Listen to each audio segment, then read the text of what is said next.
नमस्कार दोस्तों, स्वागत है आप सभी का। वर्षों पुरानी दाहोद इंदौर रेल परियोजना का कार्य अब सरदारपुर से लगा के धार से लगा के हमारे पीथमपुर के सेक्शन में चल रहा है। इसके साथ में झाबुआ से लगा के कतवारा सेक्शन के बीच में भी चल रहा है।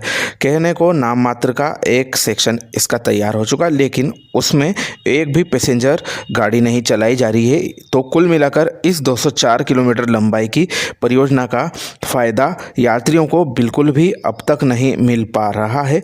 वर्ष 1989 के आसपास में इस परियोजना के बारे में पहली बार बात की गई थी और इसको स्वीकृति वर्ष 2008 में मिली थी। वर्ष 2012-13 से इसका कार्य धरातल पर किया जा रहा है। कई विभिन्न प्रकार की अड़चनों का सामना करने के बाद में अब यह परियोजना अपना आधा सफ़र इस वर्ष तय कर लेगी, यदि धार तक का जो सेक्शन है वह शुरू हो जाएगा।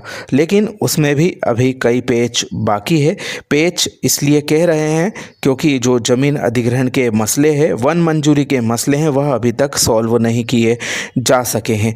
इसी को देखते हुए सरदारपुर से झाबुआ का जो सेक्शन है वह पूर्व में खरमोर रिजर्व फॉरेस्ट में से होकर गुजरने वाला था। उसको डाइवर्ट करने की योजना पर रेलवे कार्य कर रहा था, क्योंकि वन मंजूरियों में काफ़ी समय लगता है। इसको देखते हुए रेलवे के द्वारा अप्लाई भी नहीं किया गया, अन्यथा यह पेंडिंग में पड़ा रहता, जैसा कि हम विभिन्न मामलों में देखते आ रहे हैं।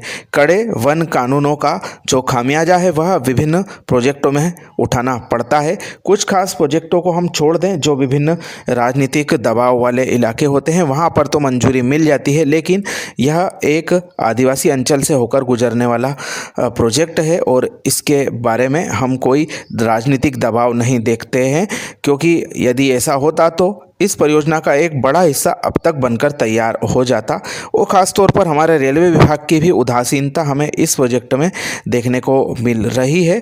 कार्य की स्थिति यह है कि कई लंबे इलाकों के कार्य जो ड्रोन अपडेट प्राप्त हो रही है उसमें बहुत धीमी गति से चल रहे हैं और देखकर दुख होता है कि जो बड़े बड़े दावे आदिवासी अंचल की दशा और दिशा को सुधारने के किए जाते रहे हैं, वह आकार कब लेंगे, कब इनका फ़ायदा क्षेत्र की जनता को मिलेगा।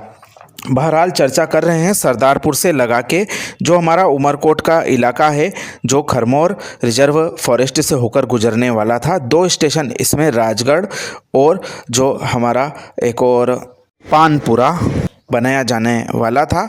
इनको अब बाईपास किया जा चुका है और दूसरी जगह से इनको गुजारा जाने की प्रक्रिया के लिए ज़मीन अधिग्रहण की कवायद शुरू हो चुकी है। पिछले महीने हमने आपको जानकारी दी थी, सरदारपुर से लगाकर जो धार जिले का आखिरी गांव इस सेक्शन में पड़ने वाला है नए सेक्शन में, वह था हमारा मौलाना गाँव। वहाँ तक के ज़मीन अधिग्रहण की जो प्रक्रिया है उसके लिए प्रारंभिक राजपत्र निकल चुका है। जल्दी ही संबंधित किसानों को जो नोटिस है उन पर कार्यवाही करने के लिए बुलाया जाएगा और इसके आगे का जो इलाका है वह होकर गुजर रहा है हमारी पेटलावद तहसील जिला झाबुआ से होकर, जो कि जाएगा उमरकोट स्टेशन के पास तक। यहाँ के ज़मीन अधिग्रहण के लिए जो संबंधित गांव है उसमें संबंधित किसानों के खसरों की जानकारी राजपत्र में प्रकाशित कर दी गई है और जल्दी ही यह प्रक्रिया भी शुरू हो जाएगी, क्योंकि इस प्रक्रिया को पीएम गतिशक्ति प्रोजेक्ट में अभी तक शामिल नहीं किया गया है। तो आने वाले समय में उम्मीद की जा रही है कि उसमें यदि इसको शामिल कर लिया जाए तो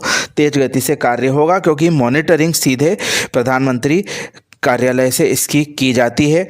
तो उम्मीद की जा रही है कि क्षेत्र के जनप्रतिनिधि इसको पीएम गतिशक्ति फास्ट ट्रैक परियोजना में शामिल करवाएं, तभी इस परियोजना का उद्धार होगा।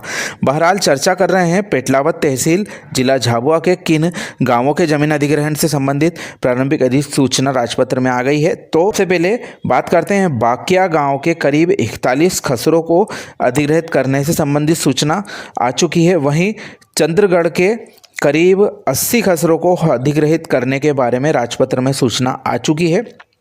भूरी घाटी के करीब 30 खसरों को अधिग्रहित किया जाना है। इसके आगे भेरूपाड़ा हलके के करीब 48 खसरों को अधिग्रहित किया जाएगा। सेमलिया हलके के करीब 68 खसरों को अधिग्रहित किया जाना है।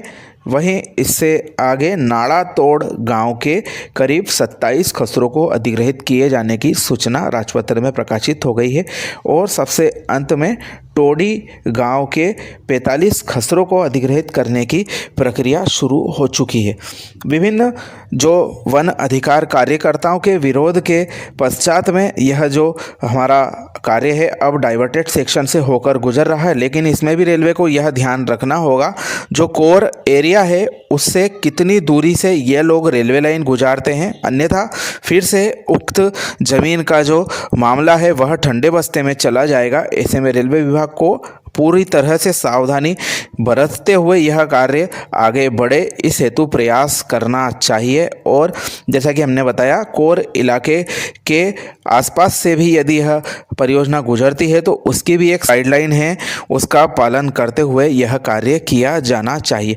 तो दोस्तों यह मामला काफ़ी लंबे समय से लंबित चल रहा है, विभिन्न अड़ंगे इस परियोजना में आते रहे हैं। सबसे पहले हमारे पीथमपुर की टनल है उसने इस परियोजना के कार्य को काफ़ी परेशान किया गया। कोरोना के पश्चात में वह कार्य काफ़ी धीमी गति से चलता आ रहा है। अब हालांकि उस जो टनल है उसको फाइनलाइज करने का कार्य रेलवे विभाग संबंधित एजेंसी के द्वारा करवा रही है। साथ ही उस जो टनल है उसमें हमारा जो बेलास्टलेस ट्रैक बिछाने का कार्य किया जा रहा है, लेकिन अभी भी परियोजनाओं की अड़चनें कम नहीं हुई है।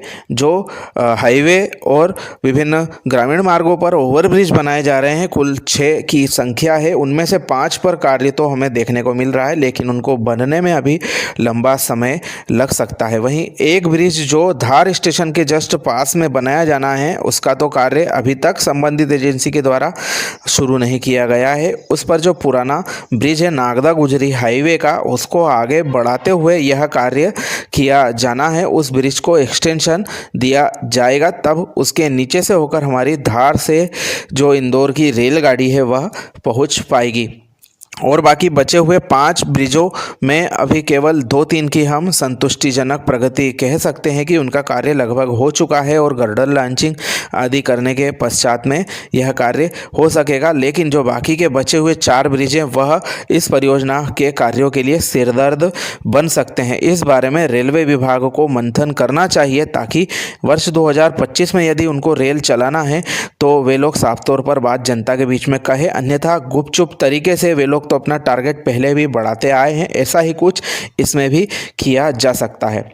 साथ ही जो नया डाइवर्टेड सेक्शन है उसमें जो भूमि अधिग्रहण किया जा रहा है उसमें संबंधित जो कोर एरिया है उसकी सीमा का ध्यान रखते हुए यह कार्य किए जाने चाहिए, अन्यथा फिर से यह मामला खटाई में पड़ सकता है। तो दोस्तों यह दाहोद इंदौर रेल परियोजना की एक विस्तृत रिपोर्ट हमने आपको बताई। लंबे समय से हम आपको इसकी जानकारी देते आ रहे हैं, जिसमें कि ग्राउंड रिपोर्ट के अलावा ऐसे मुद्दे भी शामिल होते हैं जो इस परियोजना के कार्यों को समय समय पर प्रभावित करते रहते हैं, जिनका जानना आप सभी को ग्राउंड रिपोर्ट से ज़्यादा ज़रूरी होता है। तो दोस्तों यह अपडेट आपको कैसी लगी कमेंट करके हमें ज़रूर बताएं।